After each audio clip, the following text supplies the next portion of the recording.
Hai Healthizen, tetap semangat dan tetap jaga kesehatan ya, apalagi di masa pandemi seperti ini.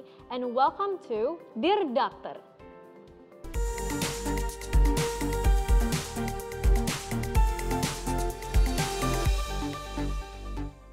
Hai Healthizen, apa kabar semuanya? Semoga tetap semangat ya dalam keadaan sehat dan bugar. Kembali lagi bersama saya, Dr. Clarin Hayes, dapat giliran jaga lagi nih di Dear Doctor. Dari kemarin baik banget nih pertanyaan yang masuk dari Healthizen, baik dari Instagram maupun dari Twitter. Nah, hari ini kita bakal langsung bahas semuanya satu-satu. Langsung aja kita menuju pertanyaan pertama. Pertanyaan pertama datang dari @arkanar_arjuna. Dear Doctor, bener nggak dok kalau mandi pakai air panas bisa membunuh virus COVID? Oke, Dear Arkana Arjuna, jawabannya tidak benar. Yang bisa membunuh virus COVID ya sistem imun kita sendiri. Gejala-gejala infeksi seperti demam, batuk, ngilu sendi, pegal otot, diare, dan lain sebagainya, ini adalah pertanda bahwa sistem imun kita berespon terhadap virus COVID. Walaupun nggak semua orang mengalami gejala ini ya, ingat ada yang namanya OTG, orang tanpa gejala. Batuk terjadi sebagai mekanisme tubuh untuk mengeluarkan virus dari sistem pernafasan kita. Makanya harus taat prokes, pakai masker kemana-mana ya, karena droplet yang muncul dari batuk inilah yang menularkan penyakit ke orang lain. Terus, ngilu sendi, ini adalah efek dari mediator inflamasi di tubuh yang muncul sebagai respon untuk melawan kuman. Memang salah satu efek yang nggak diharapkan sih. Lalu ada demam. Ini terjadi karena meningkatnya termostat internal tubuh yang ada di otak kita, bernama hipotalamus. Nah, ini semua adalah mekanisme pertahanan alami karena suhu tinggi dianggap dapat membunuh virus.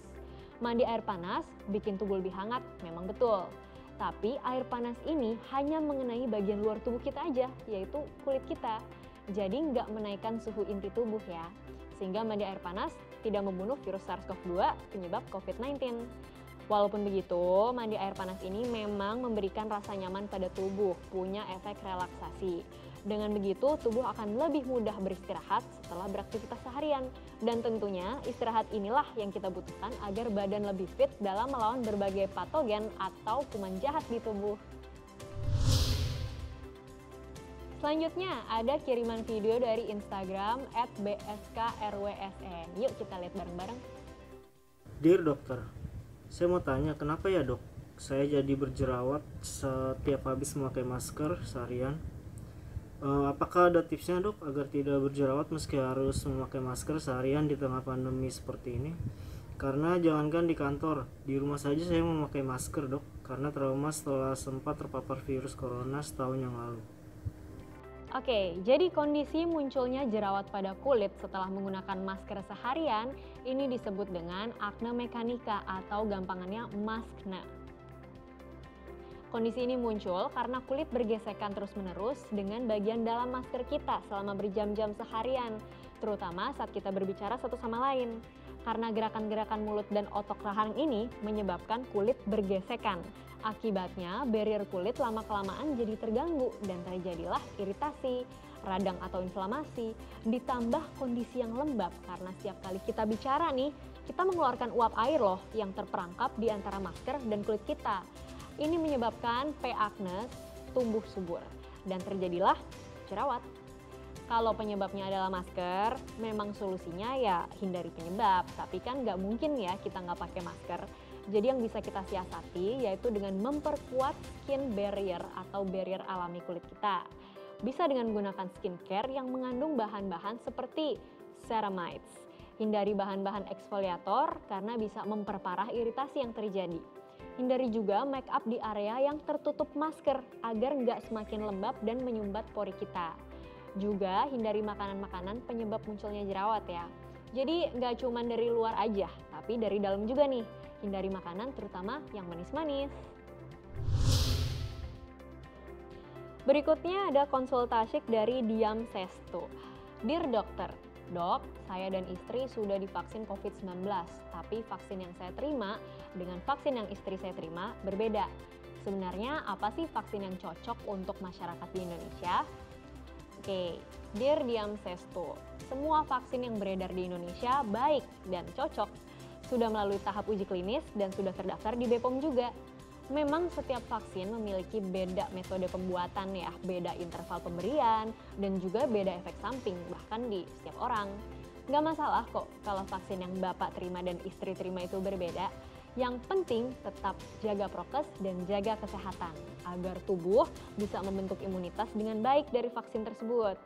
Dan yang perlu diperhatikan juga yaitu bila akseptor atau penerima vaksin memiliki alergi terhadap vaksin tersebut, yang dipantau saat observasi 30 menit seusai pemberian vaksin untuk melihat apakah ada tanda-tanda reaksi alergi atau tidak. Jika memang ada reaksi alergi, maka disarankan untuk menggunakan vaksin yang berbeda di vaksinasi tahap 2. Alergi terhadap salah satu merek vaksin belum tentu berarti alergi terhadap jenis vaksin lainnya. Jadi nggak perlu membanding-bandingkan vaksin satu dengan yang lain ya, karena semua vaksin yang sudah approved baik untuk masyarakat Indonesia. Konsultasi kali ini kita dengarkan lewat voice notes dari @dava_satria_alvareza15. Dear Doctor, saya mengetahui dari sejumlah teman saya yang sudah divaksin. Mereka mengalami efek vaksin seperti mengantuk dan sebagainya. Tapi setelah saya divaksin, saya nggak mengalami gejala tersebut, Dok. Apa benar jika setelah divaksin, saya tidak merasakan efek vaksin seperti panas, nyeri badan, demam, dan pusing? Berarti saya pernah terpapar COVID sebelumnya. Namun saya tidak sadar karena tidak bergejala. Saya tunggu jawabannya ya, Dok. Terima kasih. Oke, Dear Dava, jawabannya tidak benar ya. Efek samping seperti demam, nyeri badan, mual, muntah, pusing, dan lain sebagainya itu adalah KIPI atau kejadian ikutan pasca imunisasi. Justru ini adalah tanda bahwa sistem imun tubuh kita sedang bereaksi dan berespon terhadap vaksin tersebut. Walaupun gak semua orang mengalami efek samping ya, untuk yang tidak mengalami efek samping ini pun sistem imun kita juga tetap berespon kok terhadap vaksin. Tapi kalau gejala ini makin hari makin memberat, kemudian berlanjut hingga ada anosmia atau kehilangan penciuman dan kehilangan perasa di lidah, sebaiknya kamu cek PCR karena gejalanya mengarah ke COVID-19. Bisa aja udah terpapar sebelum vaksin dan kebetulan muncul gejala bersamaan setelah vaksin. Kalaupun ternyata positif COVID, well it's okay karena vaksin tidak memperberat penyakit. Vaksin tidak mengandung virus yang hidup. Lanjutkan dengan vaksin kedua 3 bulan setelah dinyatakan sembuh. Untuk mengetahui sebelumnya pernah terpapar atau tidak, kita bisa lihat dari gejala-gejala apa saja yang pernah dialami. Apakah pernah mengalami anosmia, gak dapat mencium bau, gak dapat merasakan makanan? Kalaupun memang pernah, berapa bulan yang lalu? Jika sudah lebih dari 3 bulan, ya it's okay untuk divaksin. Selain itu, kita juga bisa cek titer antibodi kita. Namun ini memang cukup memakan biaya sih. Intinya, efek-efek tersebut wajar dialami setelah vaksin ya. Dan yang terpenting, tetap lakukan prokes.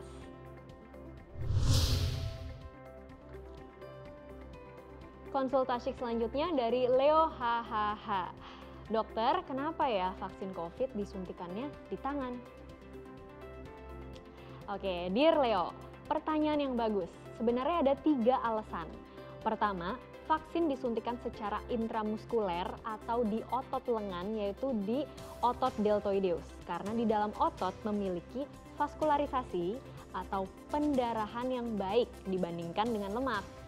Bila andai kata vaksin disuntikan di jaringan lemak nih di bawah kulit yang minim pembuluh darah, maka vaksin itu akan lebih lama memasuki sirkulasi atau peredaran darah. Dan akhirnya efeknya lebih lama menghasilkan respon imun yang diinginkan terhadap antigen dalam vaksin. Ingat bahwa sistem imun kita itu adanya di dalam darah ya.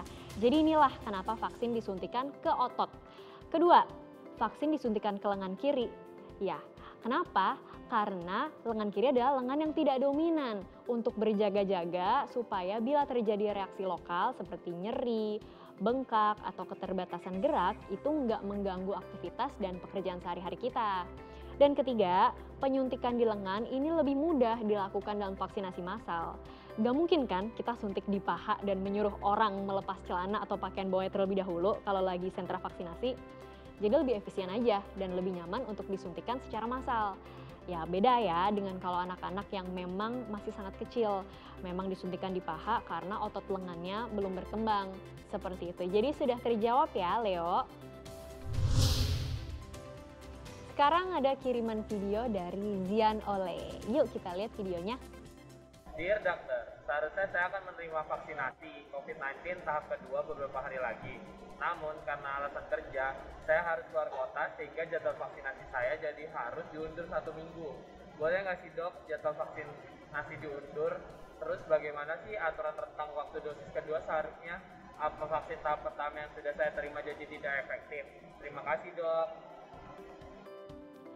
Oke, Dear Zian, setelah vaksin pertama, tubuh sudah membentuk kekebalan, namun memang belum maksimal, belum sesuai yang diharapkan dan yang dibutuhkan. Ini diperkuat dan dimaksimalkan dengan vaksin dosis kedua. Rentang vaksin dosis kedua tergantung dari jenis vaksin apa yang digunakan. Hampir semua vaksin memiliki rentang 28 hari. Khusus untuk AstraZeneca memiliki rentang 12 minggu atau 3 bulan. Disarankan untuk melakukan vaksin sesuai jadwal yang ditetapkan ya, agar efektivitasnya pun maksimal. Kalaupun benar-benar nggak bisa, ya segera ikuti jadwal vaksinasi terdekat dari jadwal yang seharusnya. Oke? Selanjutnya ada pertanyaan dari Helmi. Dear Dokter, benar nggak sih virus COVID dapat menular melalui makanan? Dear Helmi, well, virus SARS-CoV-2 menular melalui droplet. Nah, kalau droplet penderita COVID ini ada di makanan, ya iya, makanan bisa menularkan COVID. Jadi kuncinya ada di dropletnya. Makanya dimanapun kita berada, dihimbau untuk pakai masker.